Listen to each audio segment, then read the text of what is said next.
You know, when you're in the centre of a city like Birmingham, there's always the danger that you just look at the level you're walking instead of looking up and looking at some of the fine architecture. And Birmingham has some terrific architecture that goes back to the Victorian era.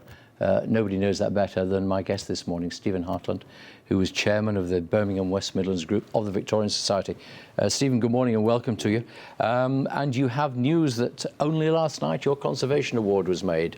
Yes, a year ago we instigated a new award that recognises the quality conservation that goes on across the West Midlands, not just in Birmingham. But it was a Birmingham winner last night. It was the Grand Hotel, which 10 years ago, just over 10 years ago, was in danger of demolition. It was built in 1875. It had not been looked after very well, and the facade was crumbling. So they've spent a lot of, well, £7.5 million restoring the facade, and we thought that was a good project that was worth marking, really. Would some people think that seems an awful lot of money to spend on making the building look nice? Well, I think part of, I mean, there were two elements. There was the one element of is looking after old buildings. Buildings cost money, but then there's the environmental impact of it. Knocking a building down, rebuilding it would cost a lot more. And obviously, we're not in the business of saying knock it down and rebuild it. We're saying actually, this building can be used for, well, perhaps its original purpose, or with a lot of other buildings for a new purpose. Just because it was built as a pub or a church or whatever, it can still be used, perhaps as private housing, but it can often be reused as something different. You don't have to knock things down. And presumably, that £7.5 million, not just on the facade, we're talking about inside it as well, aren't we? No, I'm afraid that's just the facade. Just the, oh my word. That is just the facade. Come on then, why is it so expensive? Well, I mean, in terms of the facade of the Grand Hotel, about 50% of the stonework has had to be replaced. That's the top 3 stories.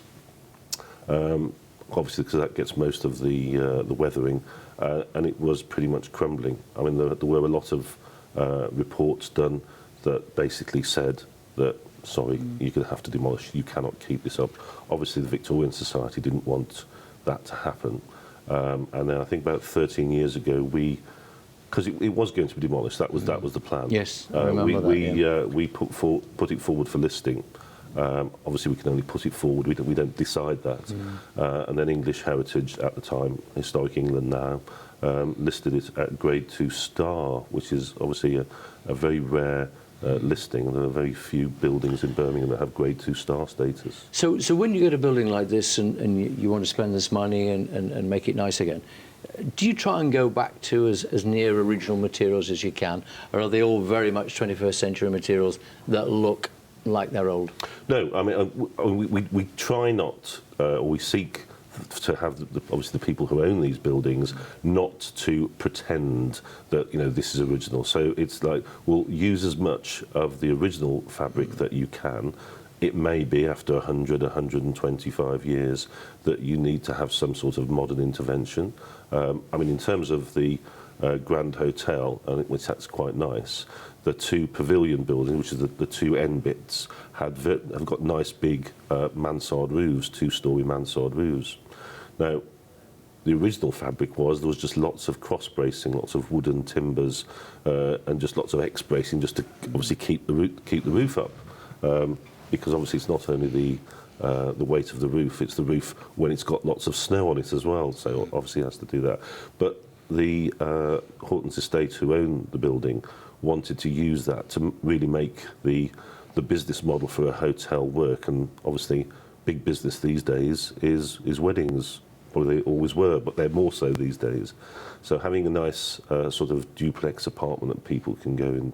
So what we arrived at a compromise over those was the removal of all the original fabric inside, which was the timber cross beams. That was replaced by a metal structure, which is obviously empty inside, and then the original tiles and everything was put back on. So from the outside, it looks no different to whatever. But of course now, as part of the new, hopefully when the hotel comes to fruition, they will have 2 very nice spaces that they will be able to let out at a premium. So that's a good thing, obviously. I can sense and feel the pride in your voice at this achievement. It's easy to forget, because we're going back over 100 years.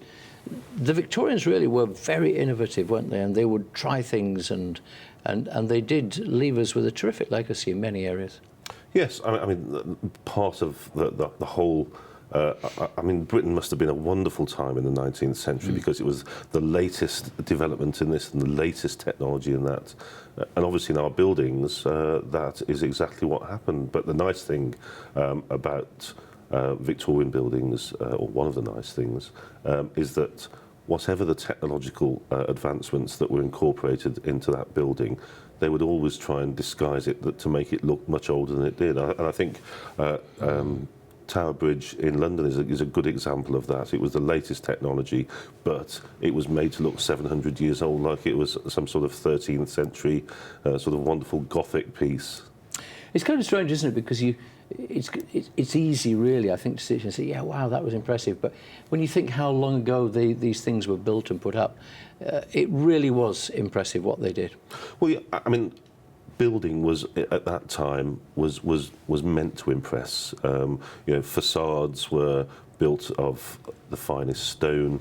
If you go around the back, it would have just been brick, and it was less so at the back because it was all meant to be. The front must show that, you know, at the back you would have had fairly perfunctory staircases, but at the front you would have had grand staircases, wonderful Minton tiles, beautiful plaster ceilings. It was all meant to impress, and quite often with the sort of the amount of building that was going on in the 19th century, both in Birmingham, across the Midlands and the rest of the country, builders would be trying to outdo another building that was going on. So it was, you know, don't stop at their hotel, or don't, you know, don't worship at that church, come to ours, it's much nicer. And, you know, it was like heating, everything was the latest technological advancement. So what hooked you into Victorian architecture then? Well, I think sadness, really, because as a boy growing up, it was at that time where you were seeing all these buildings being demolished and wondering, why is that building being demolished? It's such a beautiful building. And then seeing what had gone up in their place, thinking, why did we do this? And, you know, I mean, to me as a sort of, you know, pre-teenager, seeing these buildings being, you know, and saying to my parents or grandparents, why are they not demolishing that? Because they would say, we have no idea, because it was perfectly, it worked, it looked nice. I think the big problem really was that obviously in the 19th century going into the 20th century, after the Second World War, there was not much money about, and a lot of these buildings were needful of some TLC, and there just wasn't the money. So it was felt, well, actually, if we just demolish it and build something much simpler. And it was that change in attitude. You know, there was a view in the 50s and 60s that it, I mean, really, Victorian was a swear word, and it's Victorian. Get rid of it. But when you look at what they built then, it was a disgrace, wasn't it? I mean, you can't believe that people thought that some of the things they wanted to put up. I mean, you talked about pulling buildings down. The old library in Birmingham, which you told me you used to go to, and you think of the one they put up, which has now been knocked down. You can't believe that they got rid of it, can you?